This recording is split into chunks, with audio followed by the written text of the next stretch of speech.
दोस्तों, और यहां पे द्वारका के बहुत सारे लोग हैं, द्वारका की पानी की समस्या के बारे में भी बता दूं। आपके द्वारका फोरम के या किसी और संस्था के लोग आए थे मेरे से मिलने के लिए। दो चीजें करने की जरूरत है दोस्तों। आप लोगों की डिमांड है कि डीडीए से लेके इसको दिल्ली जल बोर्ड को ट्रांसफर किया जाए। उसके ऊपर तुरंत कार्रवाई करनी मैंने चालू कर दी थी और बहुत जल्दी ट्रांसफर होने वाला था। लेकिन आपकी असली समस्या का समाधान होगा जब हरियाणा से मुनक नहर का पानी द्वारका पहुंचेगा। उसके लिए मैंने हरियाणा के मुख्यमंत्री को चिट्ठी लिखी थी। मैंने हरियाणा के मुख्यमंत्री को कहा था कि जी आपकी मुनक नहर बनाने का पैसा हमने दिया, मुनक नहर बनके तैयार हो चुकी है, अब इसमें आप पानी नहीं डाल रहे, ये आप दिल्ली के साथ ज्यादती कर रहे हो, मैं आपसे मिलना चाहता हूं आके। आप कहोगे तो मैं चंडीगढ़ आ जाऊंगा मिलने के लिए। एक मुख्यमंत्री जाता नहीं है दूसरे मुख्यमंत्री के पास मिलने। मैंने कहा मैं आ जाऊंगा जी, मेरे में कोई घमंड नहीं है, मेरे में कोई ईगो नहीं है।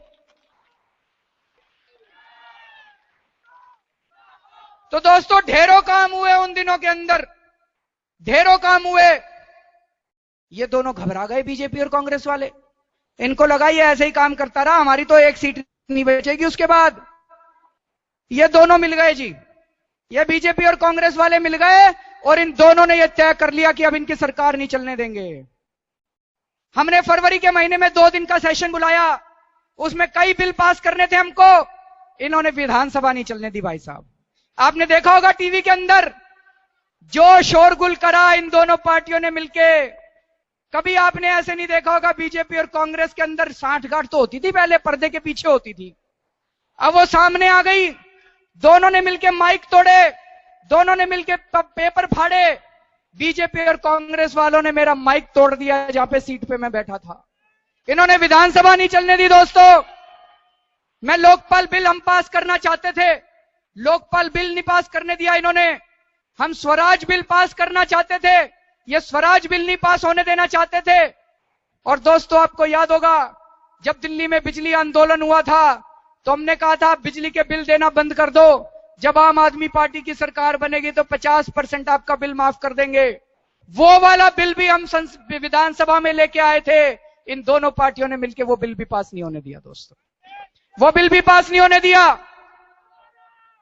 मैंने बहुत सोचा कि ये दोनों मिलकर सरकार तो चलाने नहीं दे रहे, एक भी कानून पास नहीं होने दे रहे।